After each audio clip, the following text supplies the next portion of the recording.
Good evening. On behalf of the Rhode Island Foundation, my name is Denise Jenkins. I'm the Education Grants Officer here, and I'd like to welcome you here tonight. Many of you know that the Rhode Island Foundation over the last couple of years has really put an emphasis on education as being one of our major initiatives. And for that, I'm very thankful for the leadership of our president, Neil Steinberg, in the back, and our board of directors who have really supported this effort over the last 2 years. So thank you very much. One of the things, everybody knows the foundation gives grants.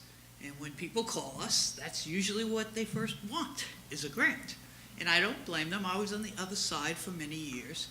But the fact of the matter is, I think one of the more powerful things we can do as Rhode Island's only community foundation is to gather people here together, to share knowledge from people such as Dr. Babosky here tonight, and to really make sure a dialogue starts. We're all impatient about improving our education system. We wish it had happened a long time ago. Some people are thinking it's not even possible. Most of us feel that way a lot of the time. But the fact of the matter is, in the last 2 years, I've seen some wonderful cooperative efforts that have happened between the public and private, and between various groups that never talked to each other before.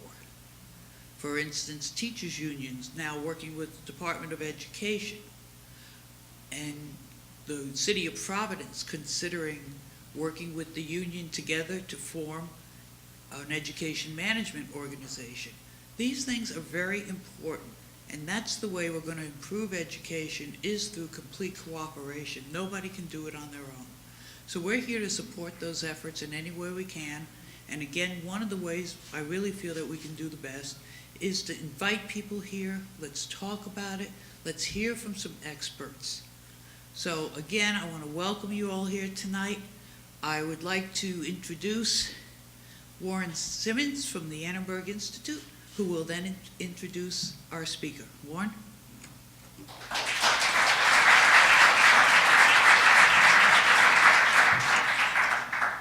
Thank you for that introduction, Denise. I've been here 14 years, and I've seen lots of good work done over that 14 years in schools, in communities, in cultural and arts institutions.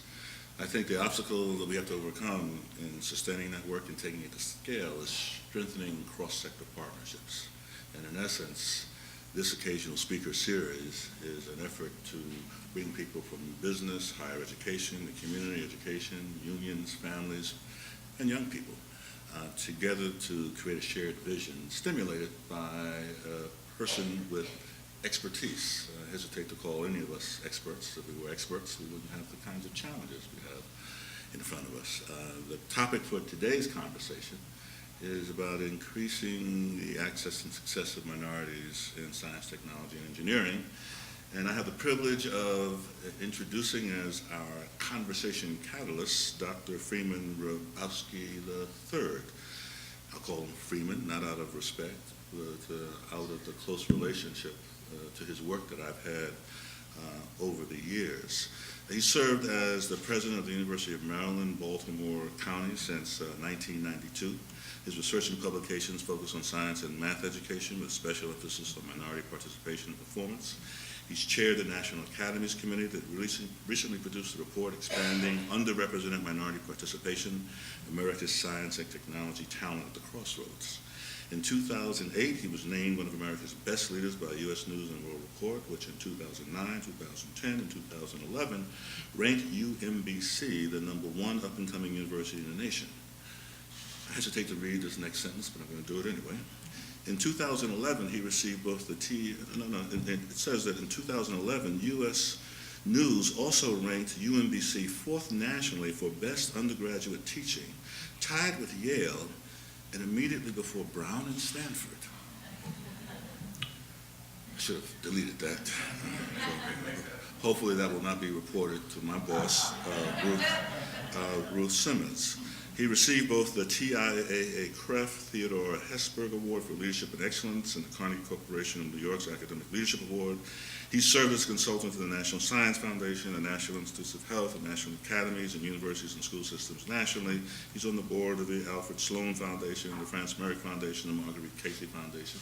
And I had the privilege of working with him and being inspired by him when Mike Grady, the deputy director of the Annenberg Institute, and I were in Prince George's County, Maryland, supporting a community-based initiative to improve the achievement of black males.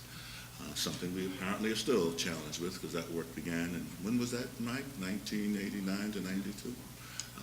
And he's continued that work in Baltimore and throughout the country, and without further delay, Freeman will speak for 30 minutes, and then we will have a panel come up and react and respond, and we'll engage the audience in the process as well. Great. Freeman. Thank you. Thank you very much.